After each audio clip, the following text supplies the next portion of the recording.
that we started our summer crime campaign, and I think the first thing I said to you all was how lovely it was that I was alongside Layla and Nigel that day, and that you were looking at two formidable women now, and today here you are looking at four formidable women, all speaking from the same hymn sheet about this very important issue. So first of all, I should say thank you all for coming. And what we're talking about today is a matter of national security. And that is the heightened and increasing threat to the safety and security of women and girls across this country. A threat that our own government is enabling. And as you've heard, we're talking about the daily influx of people who do not share our values, who do not share our culture, but who are being welcomed into this country, all at vast expense to us, the taxpayer. We know that on average 800 to 1,000 migrants are arriving illegally in Britain each week, 26,000 so far alone on what I hope people will stop calling small boats, because they're clearly not small boats, they're very large boats. And even on Saturday, I think there were, I read in the paper, 435 at Dover, arrived at Dover on Saturday. And all of these people are either checked into hotels or dispersed into houses of multiple occupancy, better known as HMOs, around the country. And there's disturbing news today in the press about how the Home Office are liaising with private contractors to sweep up whole streets of houses, to take over blocks of houses. We know that officially there are 210 registered asylum hotels currently housing migrants in the UK. That's the figure as of July this year. Yet despite the government promising to close all of these hotels by 2029, we see the exact opposite happening, don't we? Even more being opened every day. From Cheshire to Norfolk, from Epping to Ashfield, few areas of the UK have remained untouched by this wave of state-supported illegal migration. The vast majority of these migrants are young, military-aged males. We can see it with our own eyes. We can see it from the media coverage. We hear reports of their documents, their identity documents being thrown into the channel just as they approach Dover. They're not throwing away their smartphones, are they? But they throw away their documents just so they cannot be identified. And this helps them game our archaically generous and trusting immigration system until they're simply approved by attrition by the Home Office. And again today, there's headlines of 150,000 might have just been lost in the system by the Home Office. We know that many claim to be children on these boats, despite being visibly over 18. How stupid do they think the British public is? And of course, they're all coming from France, which I think's been mentioned, which, to the best of all of our knowledge, is still listed as a safe place to visit by our Foreign Office. So despite arriving here illegally, despite fleeing a perfectly safe European country, despite lying about their age, they are all housed, clothed, fed, all at the expense of us.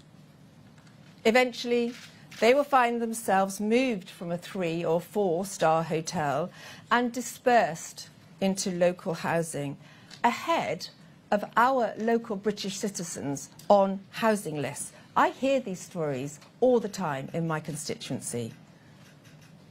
Once in an HMO, we know, don't we, that they often disappear off the Home Office radar into the black economy and often into a world of crime. The police have no knowledge of who these individuals are, because basic information is not collected when these people arrive in the country. Is any facial recognition done? No. Are DNA swabs taken? No. Anything to help our police and security services investigate and detect crime? Of course not. Why not? Because the left-wing lawyers will cry human rights. Well, I don't know if any of you have been to the States recently. My fingerprints were taken, my facial biometrics were taken. And if you've read recently in the press, Europe is about to do the same to us. So what is the problem? The truth is, we have no idea who we're letting in. No idea how many of them have criminal records or who might be a red flag to our security services. How many are drug dealers, murderers, rapists, spies for hostile regimes, terrorists? What we do know is that this government is being forced, kicking and screaming, to accept that foreign nationals are 4 times more likely to commit rape or sexual assault than British men. The inconvenient truth for the left is that the culture of men from predominantly Muslim countries, like Afghanistan, is one that holds a medieval view of women's rights. It is fundamentally alien to the centuries of progress made by our own Western culture and attitudes. Women are at risk of sexual assault and rape from these men. Hundreds of young men who arrive in this country, housed in our communities, who undoubtedly become sexually frustrated, have a warped view of their right to sexually assault women. Of the 1,453 sexual assault convictions in 2024, 25% were committed by foreign nationals. Afghan men are 3 times more likely to be convicted of a sexual offence than someone born in the United Kingdom, and represent the largest group of migrants who commit sexual violence against women. And yet we know that 18,000 at least were covertly let into this country by the last government, with no security vetting. We hear shocking and disturbing stories of young girls, very young girls, who have been raped by these men.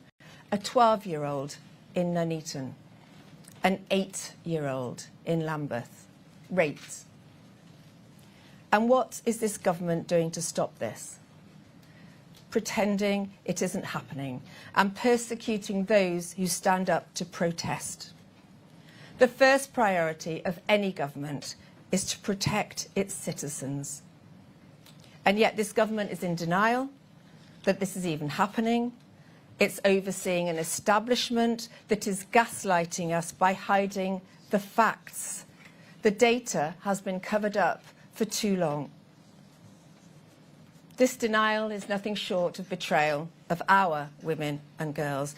And it's no wonder that we're now hearing about groups of concerned British men mobilising themselves into guardian angel-style street patrols, like the one funded by the philanthropist in Bedford.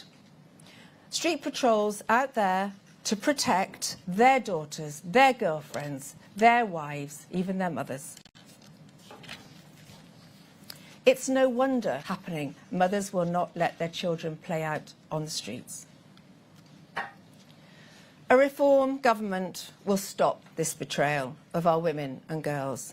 We will deport every illegal immigrant that sets foot on our shores.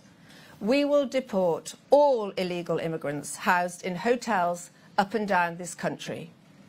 We will do everything we can to ensure that those dispersed in the HMOs are found and deported.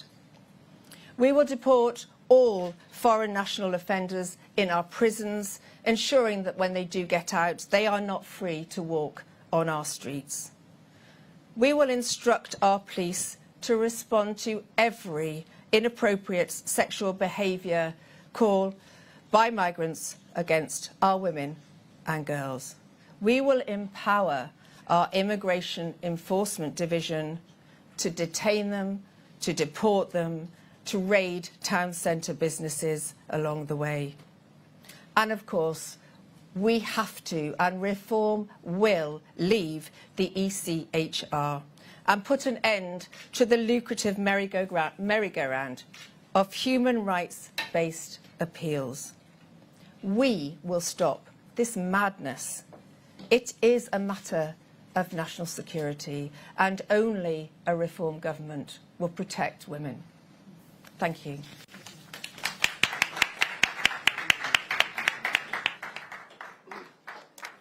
As you've heard today, safety and security of the British people is a top priority for all at Reform at every level.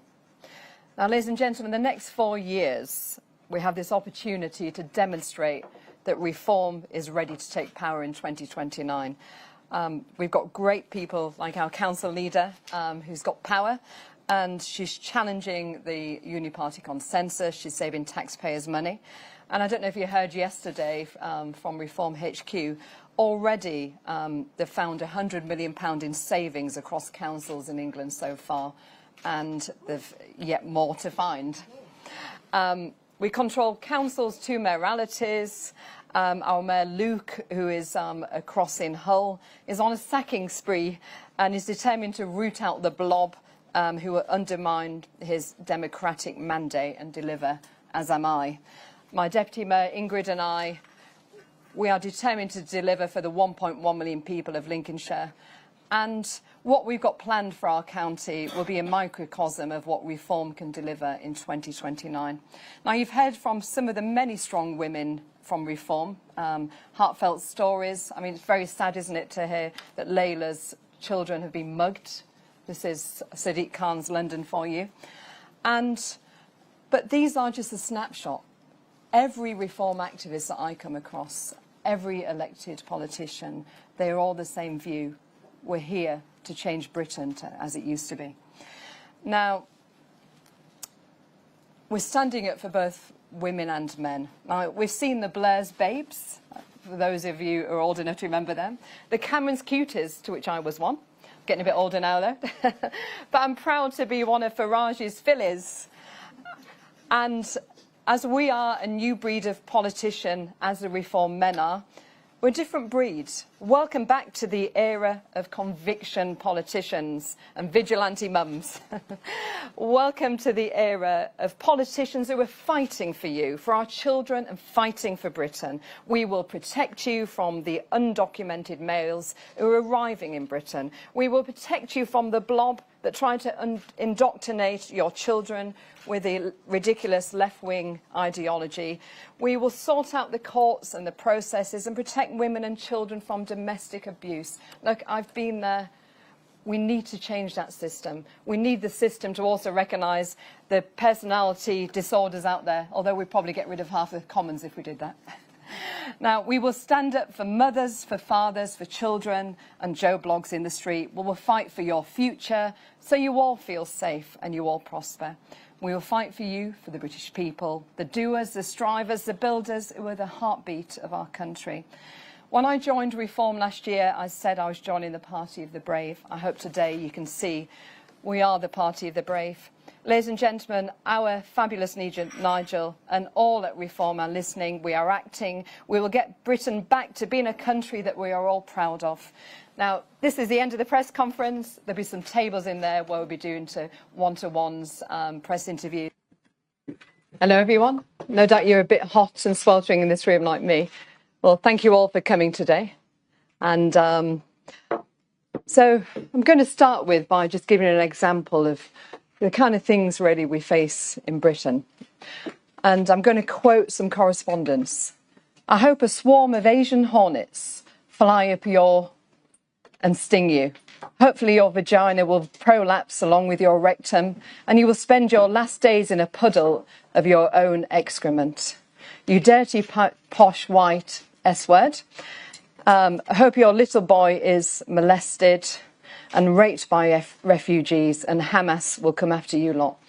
Now, the person who sent the first one and the second one, the first person was let off by the police, the second person was never found. My office got graffitied telling me to kill myself for perpetrator not found. I received 70 emails in 3 months telling me I needed to buy a stab vest and watch out. The person was let off with just a caution. Somebody chased my activist with a sledgehammer, which we had it on video, and he was let off. A man was looking for me in the town I represented, saying he wanted to kill me, let off. Tearing my gates down at my home, never found. Someone publishing my address online recently, where I live alone as a single parent with my child, and the police wouldn't even investigate. Campaigning on the doorstep last year, a man pulled his pants down in front of my young son and I, and nothing happened to that man. This is just the experience, everybody, of one person, myself. I couldn't get justice, but imagine every village, every town, every inch of our country, these daily occurrences that we are all witnessing, that proves we are soft-touch Britain. When are they going to get justice? I don't feel safe. And as a mother, I no longer feel that our children live in a safe, beautiful haven of Britain that I grew up in. We live in a country where it's frowned upon to speak one's mind, where we are cancelled and women are cancelled. We have seen the left-wing indoctrination of our infant school-aged children all under a Conservative government. I spoke out about this. Whilst an MP, I spoke up that our children should not be taught that there are more than two sexes and to be not taught about sex in primary schools. And I call for parents to have the right to see materials of what their children are taught. Now, during the PSHE, so that's the Relationship Sex Education Bill, it was rushed through Parliament during COVID, so there was no scrutiny. And it was championed and pushed by a Conservative Schools Minister who actively championed Stonewall's involvement in schools and in government. Now, under the Conservatives, we lived under an NHS that allowed children to be on puberty blockers and allowed them to change genders. And an NHS what erased the word mother and replaced it with birthing parent and replaced breastfeeding with chest feeding. Well, ladies and gentlemen, I'm proud to be a mother and I'm proud to have breasts. Now, we've lived through decades when institutions, police and some politicians have turned a blind eye to the grooming of our children, and we've seen a rise in domestic abuse. Ladies and gentlemen, there's no wonder that both men and women are turning to reform. They need hope that this 1984 Orwellian nightmare, where the thought police are monitoring our every social media post, yet letting off paedophiles, they want this to end. I stand before you today not as a politician, but as a mother of a wonderful 8-year-old boy, and to tell you I'm fighting for his future. Nigel and Reform, all our politicians, the ladies on the panel, the volunteers, those at Reform HQ, are here to tell you all, we hear you, we will protect you, and we will fight for your children. And as all at Reform know, there are just two sexes. Now, I'm pleased to stand here before you and introduce some of the many women who represent Reform. I've got one in the audience here. Ingrid is my Deputy Mayor of Lincolnshire. She's here at the front. Now, first up is Lyndon Kemkaran, the Reform leader of Kent County Council. Now, Reform won 57 of 81 council seats in Kent. She's straight-talking, wonderful lady, and she's going to talk to you about what she's doing to stand up for women and for common sense. Cameron, I'll hand over to you. Thank you. Thank you.